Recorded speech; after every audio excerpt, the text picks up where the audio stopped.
Harvard Divinity School. 100 Years Rudolf Steiner, December 15th and 16th, 2025. Next up, we'll have Terra Malmstrom. Terra Malmstrom is a Waldorf educator, neuroscientist, and spiritual researcher whose work explores the convergence of science, ecology, and contemplative inquiry. She holds a PhD in transformative studies from the California Institute of Integral Studies, where her dissertation examined kenotic love as an evolutionary principle through the lens of anthroposophy and honeybee sociality.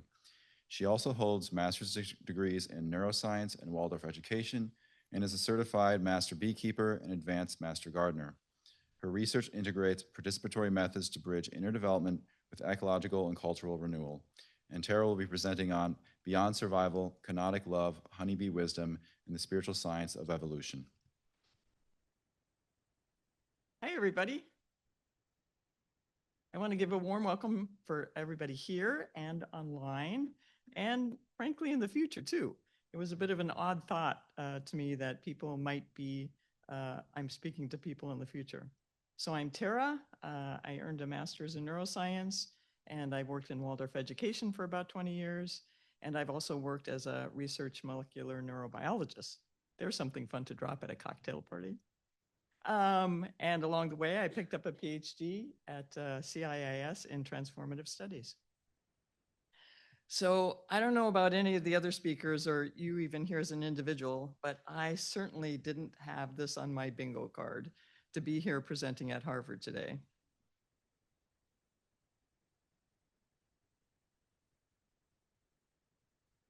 But I wish to thank Dan McKenna and the selection committee and the conference host. I'm humbled and frankly a little bit nervous, so I decided to bring some support along with me. I put out a call to artists in my community, much along Luke's lines of tapping into this creative wisdom of artists. It was kind of a synchronistic, convergent evolution, we could say, because shortly afterwards, the organizing committee did the same for the wider community. Definitely check out the virtual gallery space. There are many amazing creations there. And following this local presentation here, the people who contributed to my presentation were going to have an in-person show at my local library. So that's pretty cool too. So a shout out to all the artists that helped me. This was a purposeful gesture to foster participation and incorporate a meta view of my topic today. It helped me to see from other people's perspectives what honeybees were to them. So I'm going to kind of do something that some people save to the end of their presentation, but I'm going to put the acknowledgements first because you'll see in my PowerPoint some artists, like on this slide, that have contributed work, and I'll try and acknowledge them here on the bottom of the piece of art that they've contributed. So it was a bit of a stretch for me to kind of have this talk of mine in mind, and then to get all of these artist submissions and to kind of meld the two. So it was really participatory on both sides, and I enjoyed that challenge of it. So it helped me clarify my thinking as well. It encouraged me to honor and acknowledge my community where I live. I incorporated these slides into the PowerPoint. They range everything from metalworks, like the one seen here, to woodworking, fiber arts, and painting. So I'll begin my talk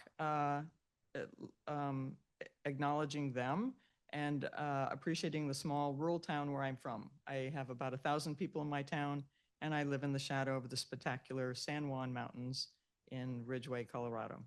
Thank you all for your love and support. Okay, let's get started on the journey here together, shall we?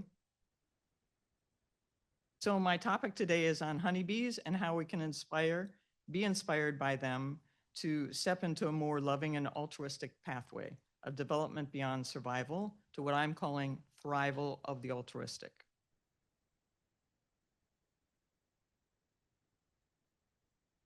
So let's get oriented. This is a little video used by permission from Spikenard Honeybee Sanctuary in Floyd, Virginia. And these are new bees. They're out on their maiden foraging flight, and they will fly out of the hive, turn around, and look to see where they came from. So let's do the same. I'm going to talk to you about some of the foundational ideas for my talk.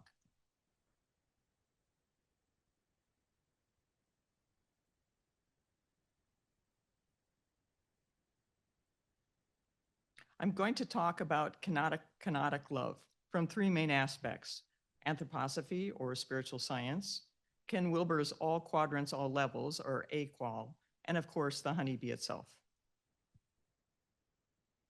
I took my inspiration from the topic today from Rudolf Steiner's Bee Lectures, a series of 9 lectures given in 1923 to the workers at the Goetheanum. So to begin with, I'd like to clarify what is intended by what I mean the phrase spiritual science. Steiner viewed the human as a more than an object, quantitative, physical body. He often talked of the threefold human being: body, soul, and spirit. The concept of body is more or less straightforward. We can quantify and experience it for ourselves. Steiner imagines it as a bodily life with the etheric forces, providing some of the ground of our perception. The soul is the field of our inner development, where instinct can be transformed into insight. And the spirit, much like Luke was talking about this morning, is the universal creative principle that gradually transforms both through love and freedom. Spiritual science is then discipline, participatory. It's a method of inquiry in which human consciousness is trained as an instrument of knowledge, enabling the lawful investigation of soul, spirit, and the real dimensions of nature and evolution. Spiritual science extends the empirical science by cultivating perception, thinking, and moral imagination so that consciousness itself becomes a means of research.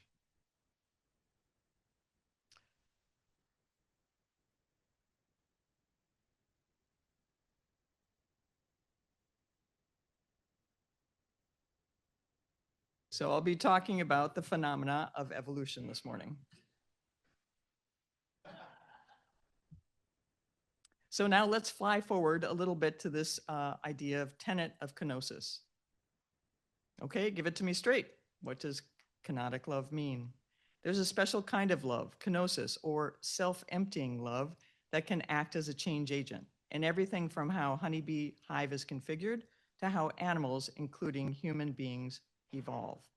Steiner's participatory method of spiritual science anticipates a contemporary, embodied, ecological, and integral approach to science. I'm going to come back to that idea of integral in just a moment. But for now, let's keep on with the tenet of kenotic love.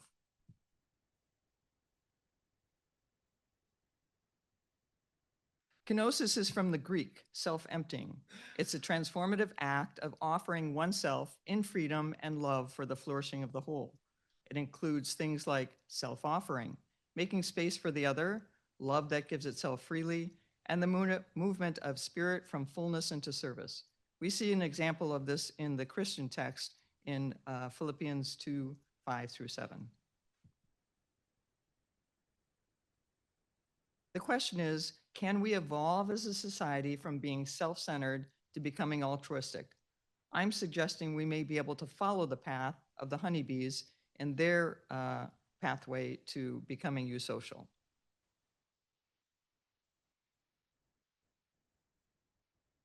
So I'll break it down a little bit. Putting together the tenet of kenotic love, viewed through the lens of spiritual science, and focused on the honeybee led me to my inquiry. I'll read this slowly so you can take it in. How can eusocial patterns, expressed as kenosis and exhibited in the social life of the European honeybee, serve as a paradigm-shifting agent for change in human social development? In other words, what motifs or tenets lie behind the honeybee's transformation into becoming a eusocial superorganism? How can they act as an exemplar for future human evolution? So you may ask yourself, what's eusocial? We imagine that most bees were solitary bees. When at the end of the last ice age, when perhaps a few solitary bees hung together, they had the warmth and they were able to survive and reproduce. This led to kind of a colonial lifestyle, and that has different attributes to it. They don't necessarily follow these steps, but they have a brood nest, a common nest that they construct in which the babies are born and that is protected from the elements. They have overlapping adult generations, and that leads to the ability to have task differentiation. So different worker bees, the female bees in the hive, take on different tasks during their lifespan. They have reproduction, division of labor, and cooperative care of the young, collaborative food collection, and hive thermal regulation, both heating and cooling. Eusociality is the highest level of sociality, and it's believed honeybees attain this through their cooperative communities and the altruistic acts therein. Not only do honeybees have this remarkable status of eusocial, but they also have attained kind of attributes that we would attribute to mammalian life. So I don't intend for you to read all this slide, nor am I going to, but this is just to point out that there's a lot of aspects to the superorganism of the hive that allow them to punch above their weight class, so to speak. The entirety of the hive is an individual entity of the superorganism. It takes on many attributes of the mammal.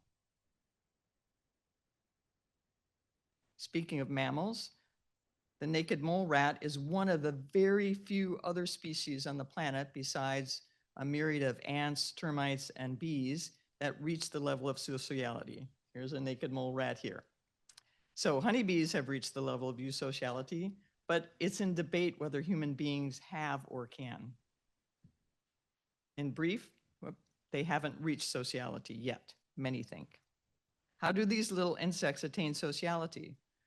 For me, in order to understand this topic, I looked at spiritual science through the lens of Wilber's all quadrants, all levels. Equal. Sometimes it's not exactly clear how to implement spiritual science, like John was talking about so eloquently, but to help me organize my thoughts, I overlaid Steiner's thoughts onto Ken Wilber's 4-quadrant system. And you'll see I've broken it down. It helps delineate both this inner and outer quality that John was talking about.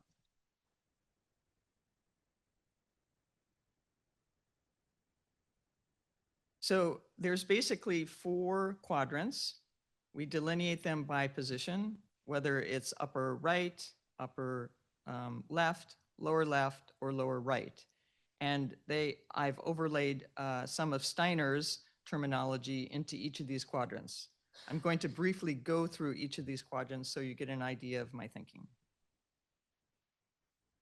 So I'm putting in the interior individual living thinking. So this is where the I resides, and catty corner to that is where the we resides, the wholeness.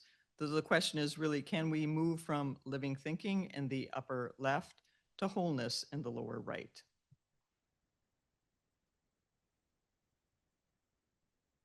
And of course, at the center are integral beings.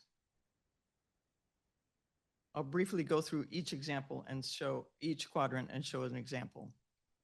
So in the upper left quadrant, this is what we typically think of as science. So it's exterior, it's quantitative, it's measurable. We would call it as a pronoun it. For the honeybee, we can see these things in the foraging behavior, for instance, the waggle dance, and age polyethism. This is basically a fancy word for task differentiation.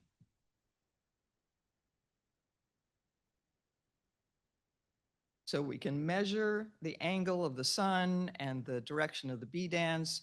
We can watch the honeybees through their lifespan take on their different tasks. And the very last task that they take on is to go out and actually forage for the hive for nectar and pollen. Moving to the upper left, we have the individual interior. So this would be things like thinking for the human being. So can the honeybee think? Well, we imagine they can on some level at least, because they can form cognitive maps of where they're flying, and they can find nectar sources reliably. That's one of the things that are so good about the pollination aspects of honeybees. So on the left here, you'll see maps of various bees being dropped off and being tracked, the ability to find their hive again. And when there's a, say, apple blossom or pear blossom in bloom, the bees will go back repeatedly and often and recruit others to go back and harvest the nectar and pollen. If we move to the lower left, this is the interior collective. And this is something that we could see manifest in honeybees in terms of their swarming tendencies. So Thomas Seeley, one of the foremost preeminent bee researchers out of Cornell, actually wrote a book called Honeybee Democracy, in which he actually describes that the swarm decision is a democratic decision. They have scout bees that go out, find a site, come back, and actually recruit individuals. There's competing bees that encourage them to move to a new site. And eventually the one that does the most enthusiastic waggle dance recruits the most bees, and that's where the bees will swarm to. So then can we move to this idea of a superorganism? And this lower quadrant on the right talks about human social systems. So this is just a brief view of it put all together.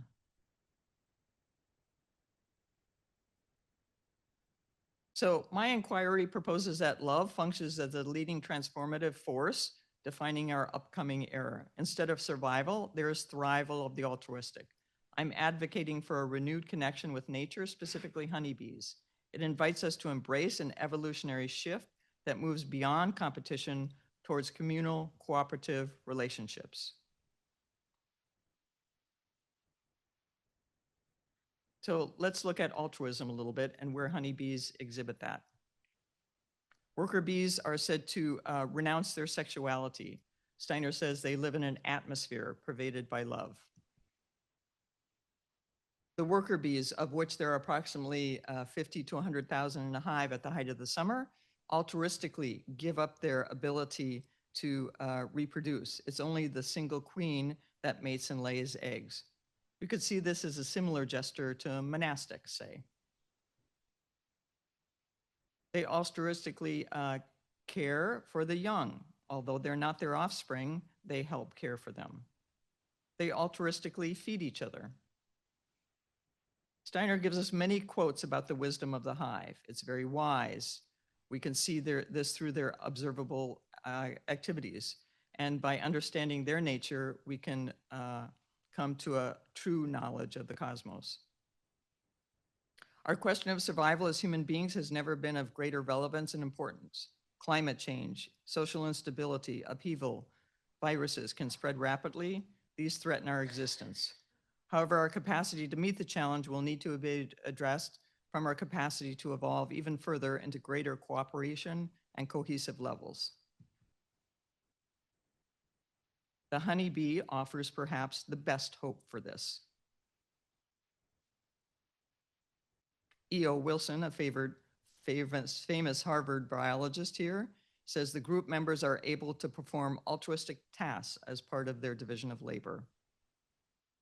In reality, everybody must take the greatest interest in beekeeping, for in fact, more in human life depends on it than one usually thinks, Steiner says. So, can we emerge like the honeybees and evolve into a more cooperative, perhaps even eusocial group?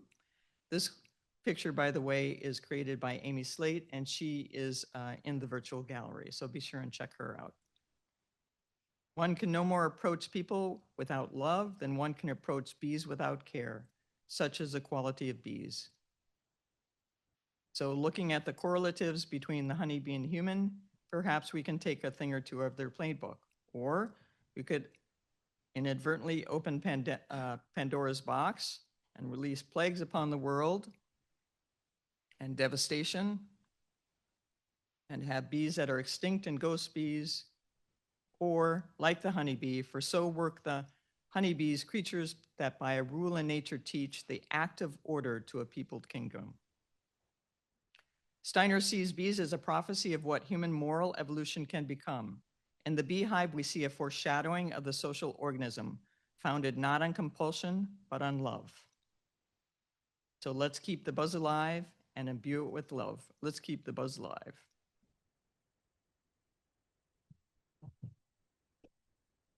Sponsored by the Program for the Evolution of Spirituality. Copyright 2023, the President and Fellows of Harvard College.